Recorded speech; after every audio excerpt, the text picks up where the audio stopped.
I got the goofy spotter up here yelling at me already. You can have a talk with your boy on the tube because I'm about to punch him in the face. As soon as he slid up, I lost all the air. Sorry, boys. I was trying. Sorry. Yeah, man. Good effort. We got your back. Good job.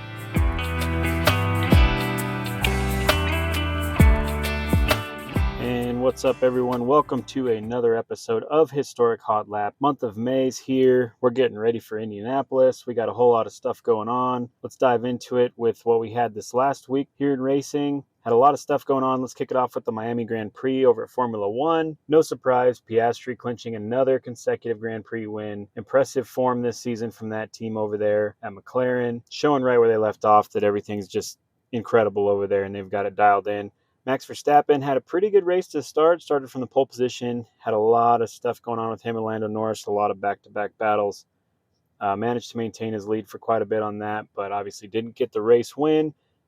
There was quite a few strategy calls under the safety car moments, which kind of shook things up and really made things a variable for mid to late pack battles. Obviously nothing right out of the gate as far as that goes, but at the end, early stages, we saw Verstappen and McLaren drivers fighting, but, McLaren came out with a victory on that one. More points, more championship standings for them. Just all around it's going to be their season, I have a feeling. I mean, I don't see it going any other way. Moving over to NASCAR, we had NASCAR at Texas, all three series at Texas Motor Speedway this week. A lot of cautions, a lot of people trying to mow the grass. Kicking off a truck series, stage one, we had a big wreck through the grass right out of the gate. This brought out a 4-lap shootout for a stage win that Grant Enfinger actually took, which was pretty awesome because he needs the points. He takes the points, takes the stage win, gets it done. Said caution after caution. Cautions breed cautions, they say. And that's what we saw with a lot of this. Stage two, Corey Heim worked his way to the front. Was able to get the stage win. That makes a 5th stage win for Corey Heim this season. Again, postseason points battles, they're going to be pretty awesome for him. Red flag came out in the 3rd stage. Decent wreck with 11 laps to go. Friesen was having an awesome race until he pushed a little too far and he brought out that red flag, getting into some other trucks. And it's pack style racing, right? So it's gonna prevail as a lot of cautions and a lot of damage when stuff happens. Restarted with 6 laps to go, but as predicted with the intensity of this one, we wouldn't see the checkered flag. We saw some overtime action, and in the very end, we saw Corey Heim get the victory. The kids got some skill. Just getting it done. Very consistent driver, and we'll cover a little bit about him in the news portion of this podcast, but it'll show where his future's leading. Moving on from there, the Xfinity race, we had Kyle Larson end up filling in for Connor Zilic over there at JRM. Still suffering from the wreck he had last week there towards the end. Just not quite at 100% and getting released to drive again this week. So you had Kyle Larson filling in. Couldn't be a better stand-in, that's for sure. But, with Larson and JRM equipment, something exciting was going to happen. Stage 1, lap 1, we get a caution right out of the gate. Another caution after that. Definitely a rough start to the race. Allgaier ended up getting the stage win on stage 1. Larson, who actually was we talked about him subbing in that car, started 20th. He ended up in 2nd place in stage 1. Stage 2, more and more cautions. They say again, cautions breed cautions. Austin Hill ends up getting the stage win there. Then we had quite the finish on that one. A lot of great overtime things happening. We weren't sure what the finish was actually going to look like.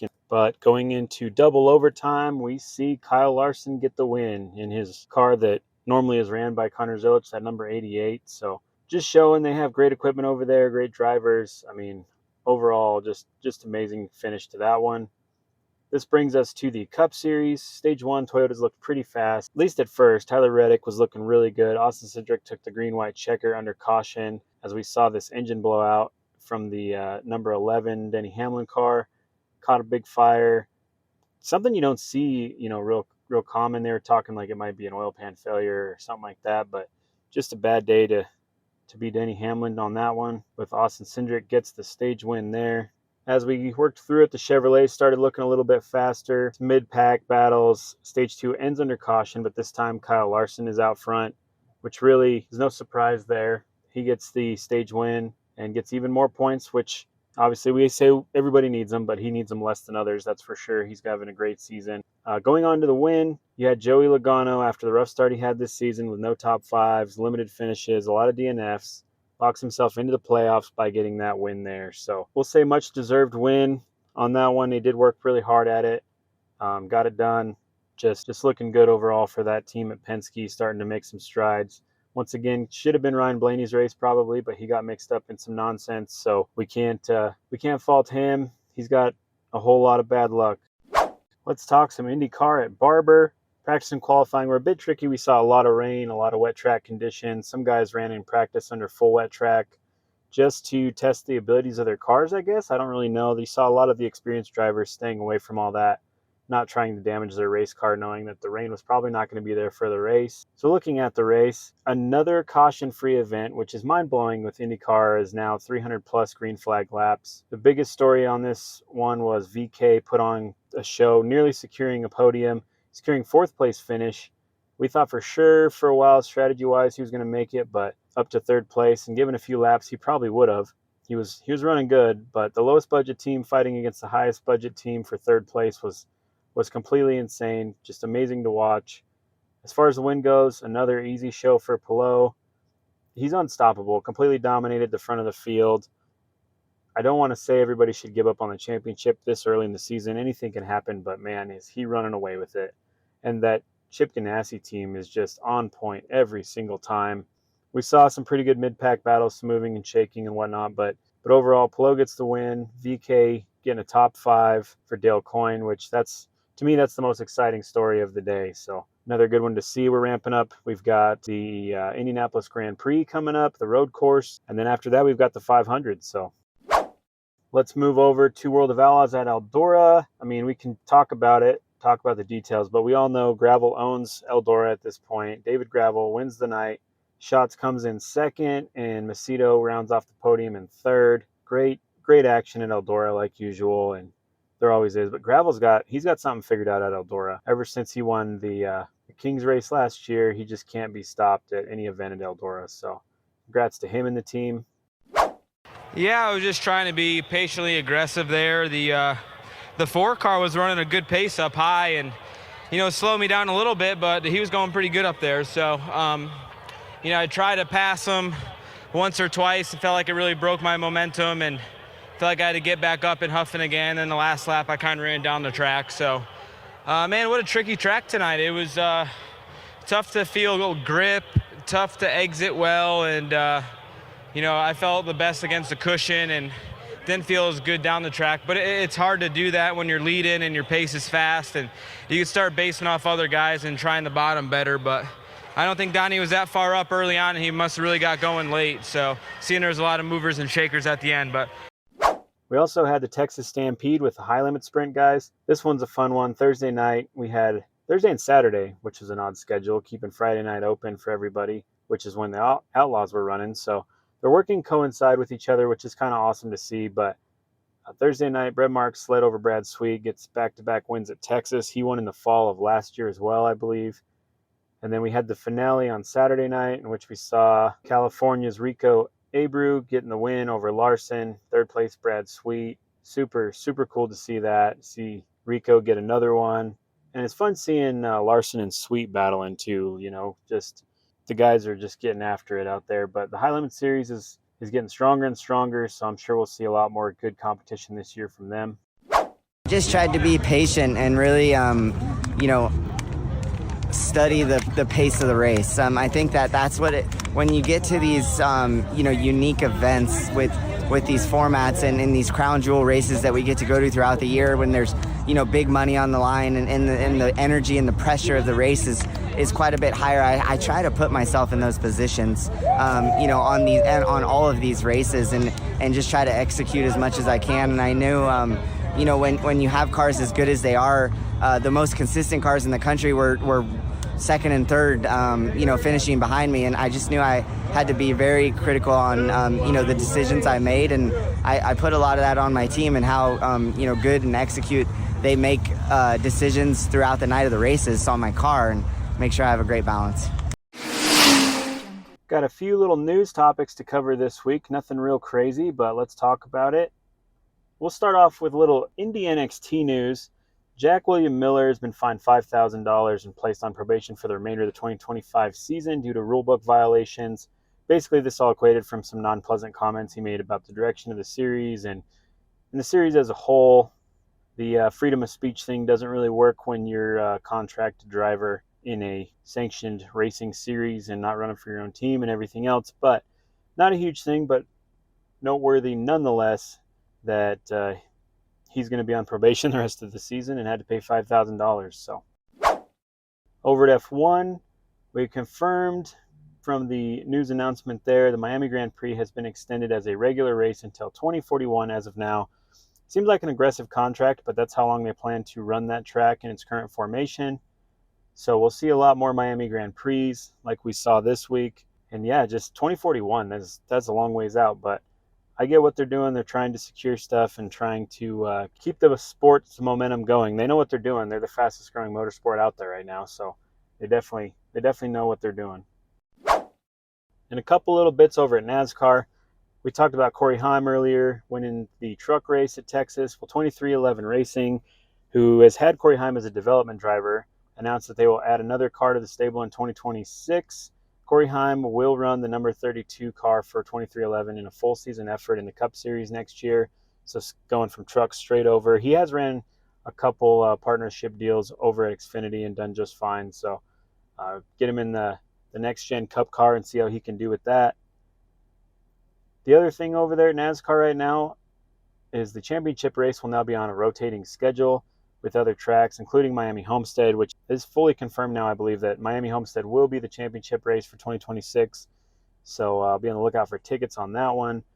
It will be in the mix more often. I believe Vegas is also another one they're going to try to rotate. The problem is in November is which tracks you can run at safely, right? So it's going to be a rotating deal. It won't be Phoenix every year, but it will be a little different as to what tracks they decide to go to. It's going to be warm weather, obviously. So, but it's good to see, and I think all the drivers are in favor. Maybe not Penske because they win every single race there, but everybody else is looking forward to it. So that's good to hear and good to see from NASCAR trying to make this a little bit better finisher for everybody in the championship races every year. And here tonight are two of the greatest racers who ever drove at Indianapolis. First, the two-time winner at Indianapolis, Tommy Milton. Let's have a nice hand for Tommy Milton here. Honey, how are you, my little boy? And accompanying Tommy Milton, the three-time winner at Indianapolis, Wilbur Shaw, another great champion. Hi, you, Wilbur. Wilbur, what I'd like you to do, I've just been telling them about the distinction of having the Mercury chosen as the pace car at Indianapolis. Just how do you pick the car? Well, of course, we look everything over, all the officers of the Speedway, and try to pick the car that has the most in that particular year. Mm-hmm. And it must have a lot of gow, and it must have a lot of stability, and all the things that go to make a very live and a very active automobile. It really has to be very live. It has to stay out of the way of those racing cars, doesn't it? Yes, it's going to be running ahead of a pack of 33 cars that are running almost 100 miles an hour, and it must be able to stay out ahead of them. Well, you know about the only thing outside of a Mercury you could do would be a New York taxi cab driver. Yes, I agree. And Tommy, who drives this car? Is that one of the top racing drivers? Well, Ed, ordinarily, we do put a top-notch race driver behind the wheel of the pace car. Mm-hmm. Some years we've had to settle for Shaw. But, That's a high way to talk about the champ. well, he's quite a champ. This year we have a peculiar and a better situation. The Ford name is really linked very closely to racing. Henry Ford drove the 999. Sure, senior. His son Edsel drove the pace car in 1932, upsetting tradition. And his son, Henry II, drove the pace car in 1946. And this year, with Mercury pacing the race, who do you think will drive? Benson? Couldn't be anyone else. Honestly? And he'll do a wonderful job. Well, you tell Benson I'll be rooting for him. I'll be watching this with a great deal of interest. He'll be going over 100 miles an hour in the Mercury? Yes, he will, and we know he'll do a fine job. Tell him if he wants a mechanic, I'll go along with him on it. But, we're very, very delighted about all of this on our show. Well, it's grand to have the two of you here. How about a nice hand for Tommy Milton and Wilbur Shaw? Thank you very, very much. Thank you. Right, this is going to be a short but sweet kind of episode. Quick little history segment here. This week, we want to talk about somebody who meant a lot to the Indianapolis Motor Speedway and the Indy 500 in its past years, early days, and that's Mr. Tommy Milton. Since it's now May, it's time for us to ramp up going into Indy, right? The greatest spectacle of motorsports, as it's called. It seems only right that we cover a legend of the past, a great achiever of the olden days of racing. That's Mr. Thomas Willard Milton. Milton began his career in racing in 1914, competing on dirt tracks in the Midwestern United States. By 1917, he was competing nationwide, earned his first major win at a track in Providence, Rhode Island. In 1919, he was one of the dominant figures in American racing, winning 5 of the 9 championship races, including the Elgin National Road Races, International Sweepstakes at Sheepshead Bay in New York, and made his debut in Indianapolis at the Indy 500. It's wild the amount of racing that they had in New York back in the day and how that's kind of gone away. You still see Formula E and a few things there, but just in general, the amount of racing that, open wheel racing in the past, and it's not really there anymore. Later that year, he suffered severe burns when his car burst into flames at a race in Uniontown, Pennsylvania. Suffered some real good injuries with that one. He returned to the track the following year to win the Universal Trophy in 1921.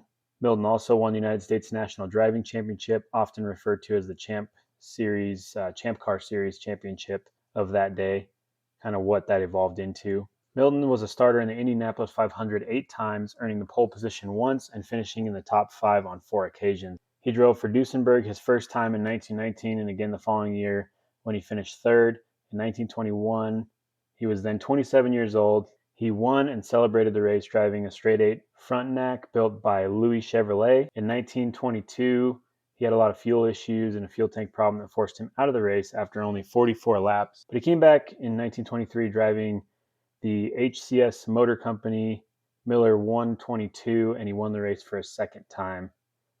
His last was the 1927 Indianapolis 500, where he finished 8th. Going into post-racing career, he returned in 1936 to the Indianapolis Motor Speedway to drive the Packard 120 pace car. He was the one that kind of started the tradition that the race winner would be given the pace car, and that began in that year. In 1949, Milton was appointed chief steward for the Indianapolis 500. Health problems forced him to retire in 1957, unfortunately. But just there alone, just being the guy that said, hey, you know what? Why don't we give the pace car to the driver that wins this 500-mile race, puts it all out there on the line. And as we've seen in years past, right, like it's a new Corvette usually every year now, has been for quite some time. You had some different Oldsmobiles and things back in the day, just a whole slew of cool cars. And there's a lot of that stuff in that IMS museum too. So if you ever get a chance, I plan on being there next week. So that'll be awesome.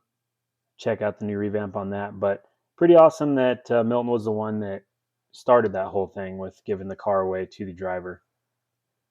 So looking at awards and honors, he was inducted into the Auto Racing Hall of Fame in 1954, the Minnesota Sports Hall of Fame in 1958, the National Sprint Car Hall of Fame in 1992, and the Motorsports Hall of Fame of America in 1998.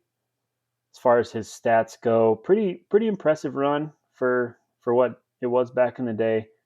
He was a AAA Champ Car champion in 1921, also won the Indianapolis 500 in 1921 and 1923. He ran 102 Champ Car races over 12 years.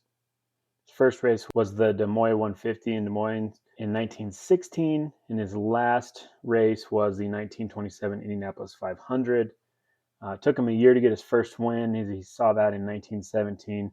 His last win came at the Charlotte 250 in 1925. So overall, his career, he has 20 wins, 50 podiums, and 5 pole positions. So just a great innovator for the sport, a great driver, someone to really look up to, and what they've accomplished for the series, right? And he suffered in his later years with some health problems and mental health issues and stuff like that. We're not gonna divulge too much into on that. We're just gonna remember the good times and what he did for motorsports as a whole. So as always, we want to say thank you to Tommy Milton for all that you've done for the Indianapolis 500, the Open Wheel Series, which was Champ Car at the time, the Indianapolis Motor Speedway, chief steward there for a while, just all of it. Just great to see that. And from there, that pretty much wraps up. This is a pretty condensed episode. There's a lot going on, ramping up into the month of May here. We will be at the track next week, handing out podcast stuff. If we see some listeners or, anybody like that, if you see us out there, feel free to give us a shout. We might do some live stuff from the track. It's hard to say. This is kind of a new adventure, going live at the track and doing a few things. But we'll do that a couple times this year, probably at different races, kind of see where it goes. So if we do see you in Indy, it'll be great. If not, at least keep the viewership up. Let's get the ratings up for the IndyCar Series. Support NASCAR. Support them all, right? Dirt track racing, World of Outlaws, High Limit. It's all, anything good for one motorsport organization is good for all motorsport organizations. So keep it up. And until next time, stay safe, and thanks for tuning in.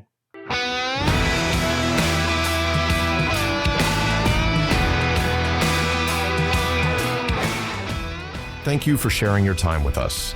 If you enjoyed today's episode, make sure to subscribe and leave us a review wherever you listen to your podcasts.